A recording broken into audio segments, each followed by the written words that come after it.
So I was on the internet and I saw there were many videos explaining how the Super Mario 64 task works or just how the normal runs work, but none of Paper Mario. To run, you'd have to watch pretty much every single one of his videos, which I have done, or ask a ton of questions on the Paper Mario speedrunning Discord server.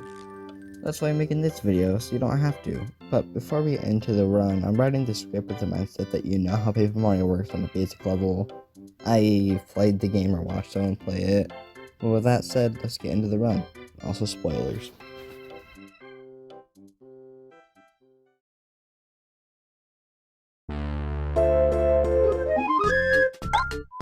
Now, parts like this that don't have any glitches, exploits, or anything interesting to talk about, I'll just speed up like I am right now. Now, something to note about this run is that every single encounter and turn-in encounters is planned beforehand. Everything has a purpose and is done for a reason.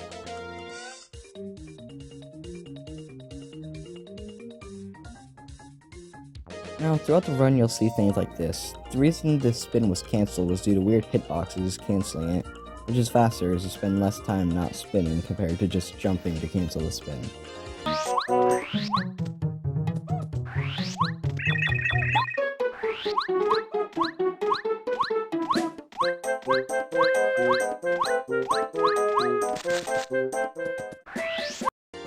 What?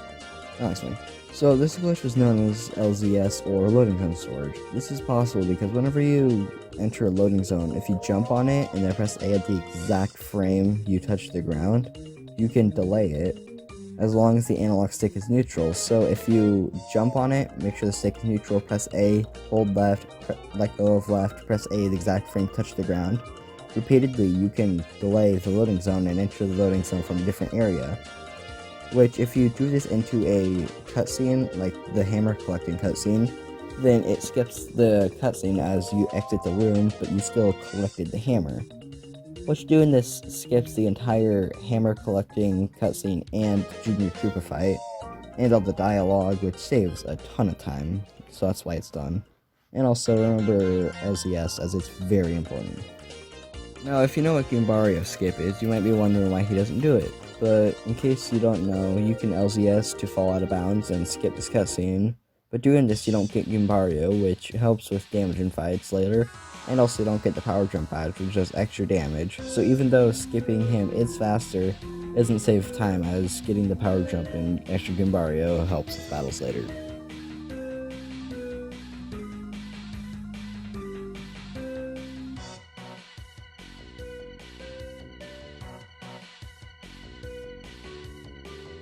Yeah, that was extremely fast, but basically all he does is grab a Goomba for FP later and then equips Power Jump in a matter of frames. Again, weird hitboxes cancelling the spin, which means you spend less time not spinning.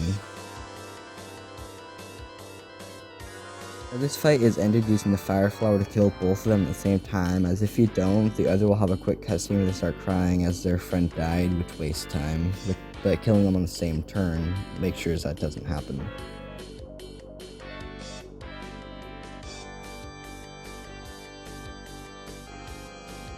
Here Goombario is used to hit the tree to kill the red and blue Goomba, as them attacking wastes time.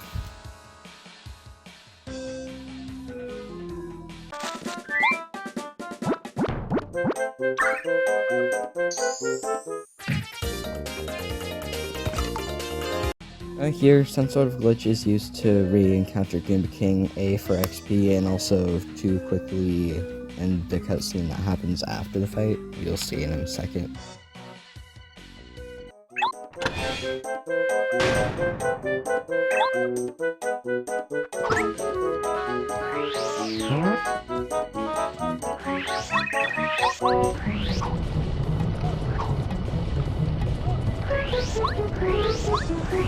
Now here's a doozy to explain. In Paper Mario, this is how text boxes work.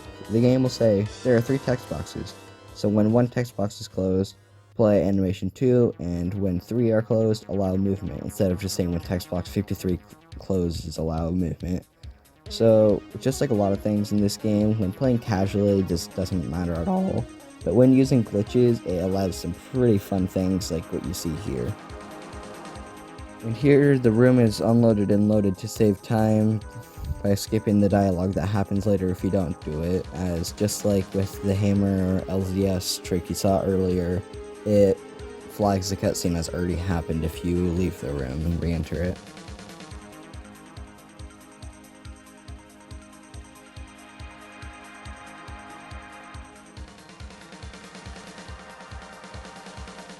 Here are glitches used to push Mario into a wall. This is possible as when an NPC pushes Mario into a wall, hammering in the right way pushes Mario into said wall. And I guess this is good time to explain how out of bounds works in this game. So Mario, when he falls out of bounds, will just fall down until about 1,000 units below the map, then fly up at extremely high speed. Using the correct angles in the correct spots allows you to skip parts of areas, or clip into areas that you can't normally. This is done here to skip the whole Shooting Star Summit area, which saves multiple minutes.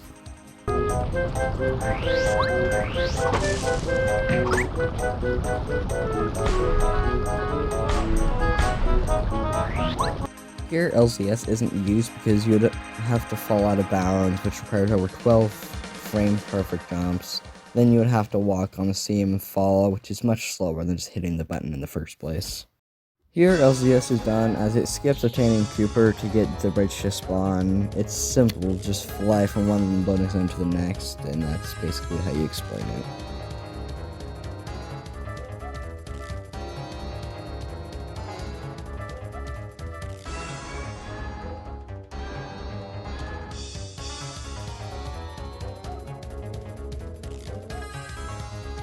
Here it is faster to use the fright jar to do the counter, as if it fails, just load state until it doesn't fail.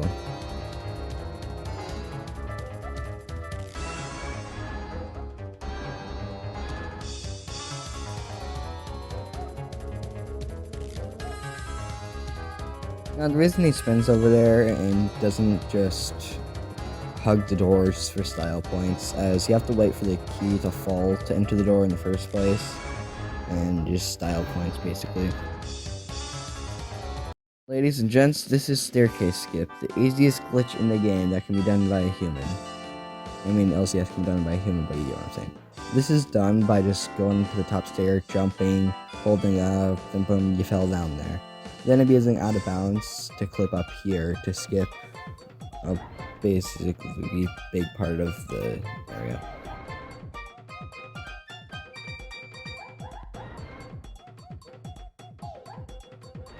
Now here is the reason for entering Chapter 1 to begin with, Bombette. You can just skip Chapter 1 using log skip, but you don't get Bombette from doing that. So once Bombette is obtained, you can go back to Toad Town, as the bridge you skipped earlier is now there.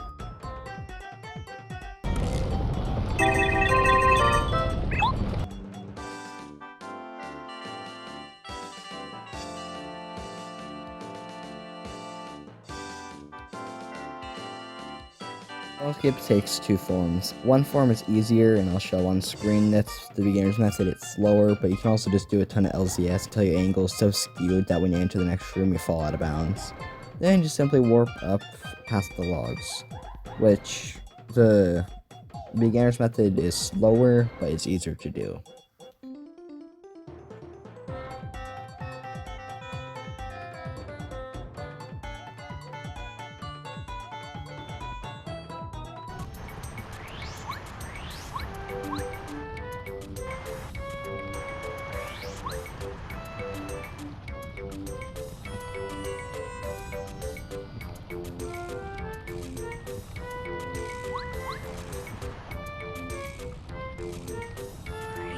This can be explained in just saying hitboxes are weird. Anytime something similar happens, it's just due to hitboxes being weird and collision just not being perfect in the game.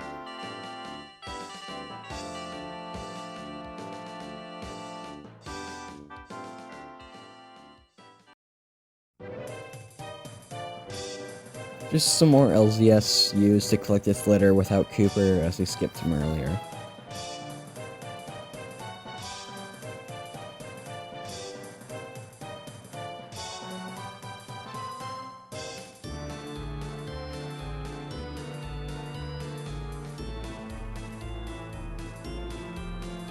LCS is used here to collect this letter As with collecting the hammer, it is faster, and a glitch known as Paracarryless Seed, which lets you collect these bubbles without Paracarry eyes. His lift is slower than quickly clipping, and also it requires backtracking once you collect Paracarry.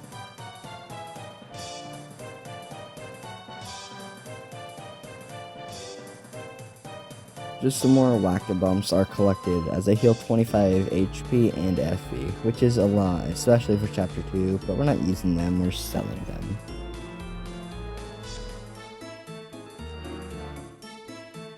And now that Paracarry is obtained, you can skip Chapter 2 as it's long and can easily be skipped.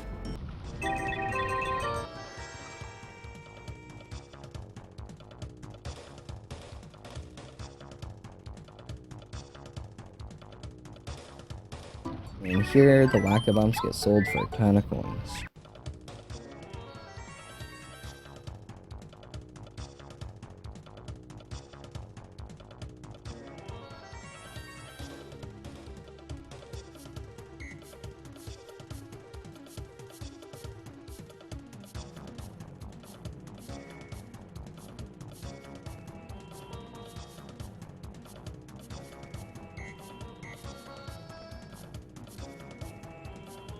Here we buy Speedy Spin, which, when normally walking, Mario has a speed of 4, when riding Lackluster he has a speed of 6, when spinning he has a speed of 8, and when Speedy Spin is equipped and he spins he has a speed of 10.8, and when Speedy Spin is equipped this spin lasts longer, so it's very important to get it as quickly as possible.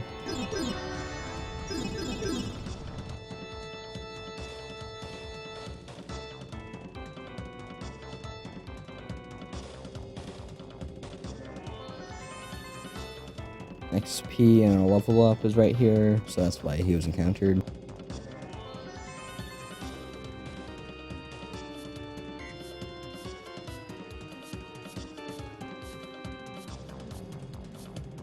One blooper fight.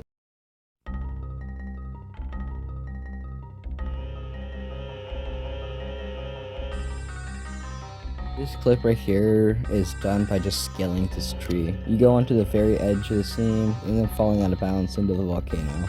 Just pretty simple stuff.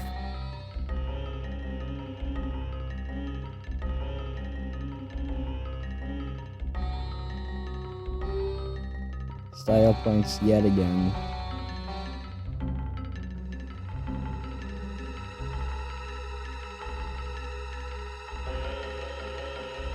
The game's hitboxes are stupid. It's just weird hitboxes, honestly. This is done to skip getting the Ultra Hammer, which, as you could suspect, saves time. LCS takes many forms. LCS isn't always just frame-perfect jumps on the ground. It's just whenever you touch a loading zone for 1 frame and then enter a loading zone anywhere but where the loading zone is.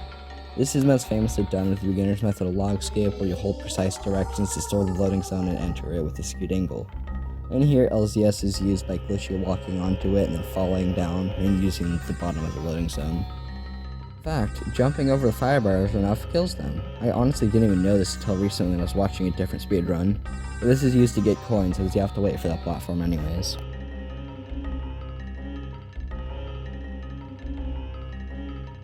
Carry is used at the exact frame to put Mario into the loading zone behind the rock to skip this long part.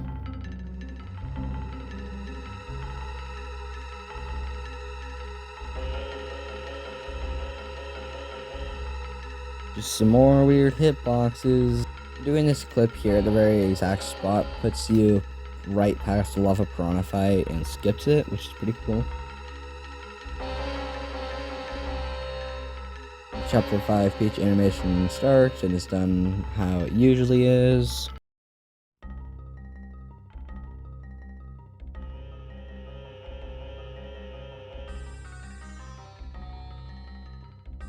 There you enter Forever Forest, the last bubble upstate, as earlier Chapter 3 was skipped. The reason you take a detour to Chapter 3 right now instead of just taking a detour to Chapter 3 earlier is because now that we're technically in Chapter 6, Chapter 3 is in a completed state, so you don't have to talk to the owl at the beginning of Forever Forest, which saves time in the run.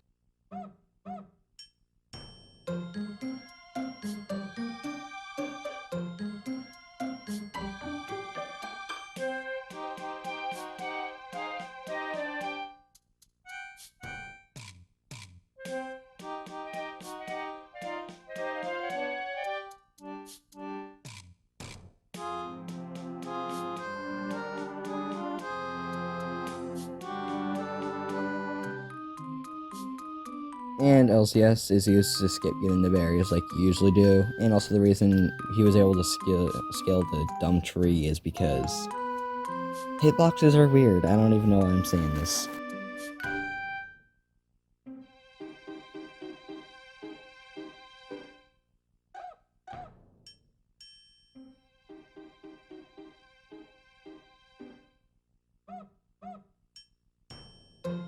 LCS is used yet again to talk to the sun without using Bombette to get the stairs down, and also so that as soon as you get done talking to him, the room is left. One lackluster fight later.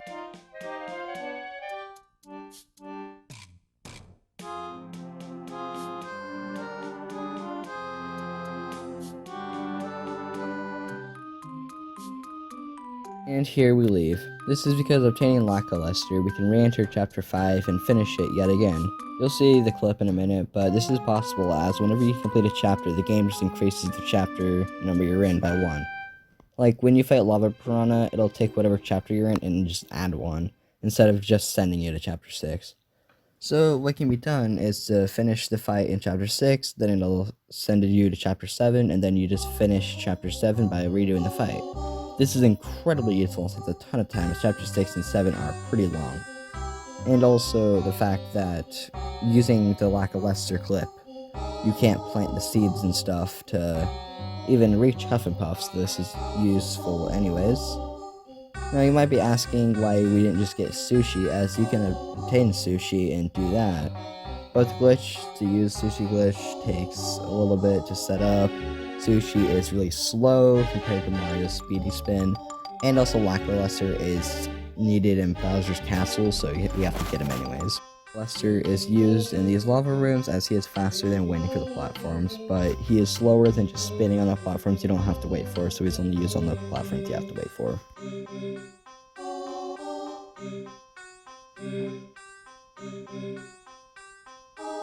Weird hitboxes are used yet again to clip Mario into the same room below. The reason we can't just reuse the same glitch as before is as if we do, the Mario will be burned by the lava. But using Lackluster and just random clips here, you can clip under the lava, as the lava only has collision on the top of it. And also because of the post-Chapter 5 state we're in, the collision is weird and you have to use Lackluster here to get past it. One redo of Chapter 5's ending later.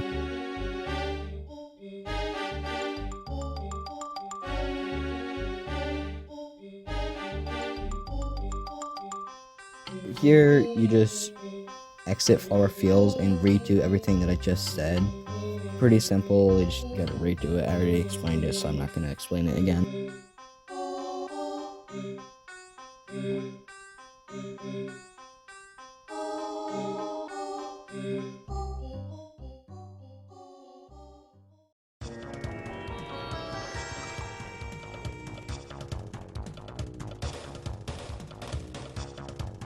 So here we are at the end of Chapter 7, we just need to head on to Chapter 8 now.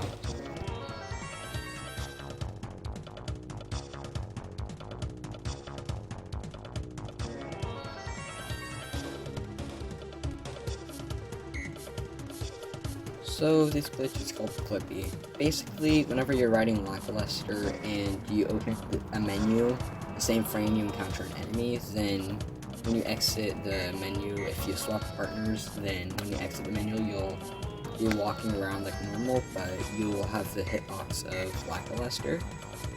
So using this glitch, you can clip onto things if you jump over them or jump onto something that you're normally not able to while riding Lackluster. You can clip out of bounds.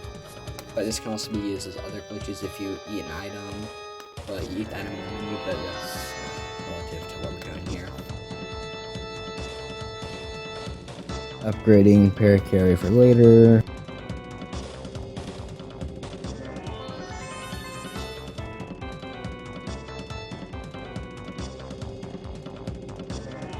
Do I even have to say it again? It's just ridiculous.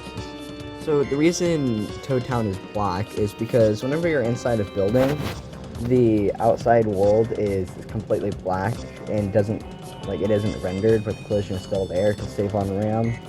And whenever you're outside, you can't see the inside of a house and stuff. This is just done to save RAM, as having both loaded at the same time is very resource heavy for the N64. All out of bounds using Lackluster to skip the stairs because hitboxes are weird. And here's the longest part of the run, Chapter 8. Chapter 8 is extremely long, as you can just tell how much time left is in the run compared to how far we are into the run.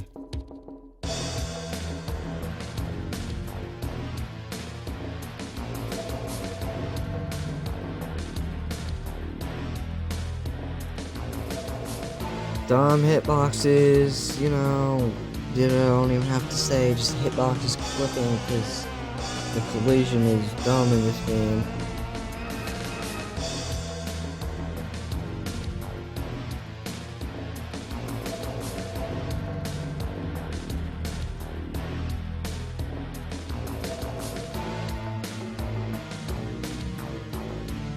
Here you jump onto the hammers thrown by the hammer bro to jump on top of the block, and then you just fall into the loading zone behind the block instead of pushing it.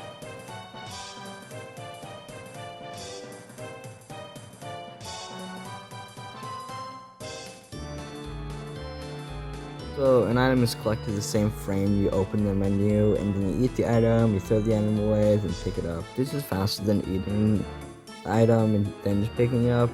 This is done twice to heal 10 FP and 10 HP, and also somehow they're duplicated. I don't know.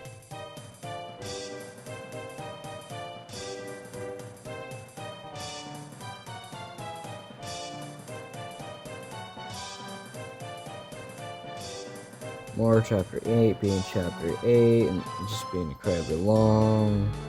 Most of this chapter is just optical movement.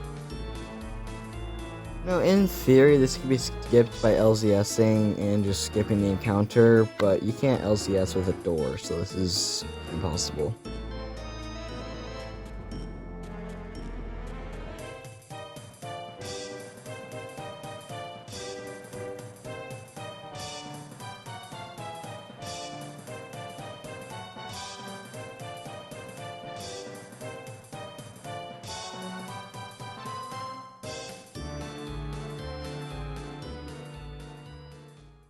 And here we do the hallway Bowser fight, and from here, no more interesting glitches. I'll still show it just in case you really want to see it, but the hallway Bowser and final Bowser fight are just battles, so there's nothing interesting to talk about. Just note that they still save state and use close call 100% of the time. Now close call isn't used here, as close call only happens if you have 5 HP or less, which here you have 10, so it can't be used.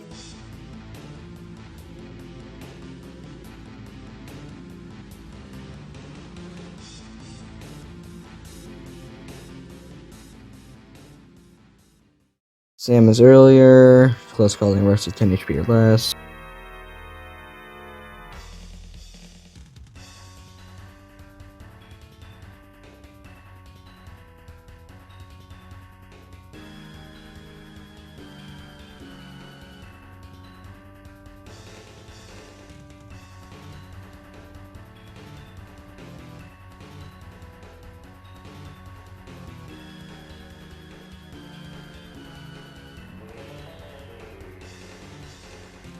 Yeah, that was the run. Most YouTubers will say to like the video if you did. Personally, I find it annoying and repetitive. So if you really want, you can, but comment below what you do when you hear YouTubers say that. As for me, I generally get annoyed and my chances of liking the video are lower. So comment what you think of when YouTubers ask for likes. With that said, oh my god, this was long. I have over 70 audio clips. But this took forever to make, and also I've had the idea of making this video for weeks, like weeks before I even started. I just didn't want to work on it due to lack of motivation, but with that said, I'm gonna show him have a good day.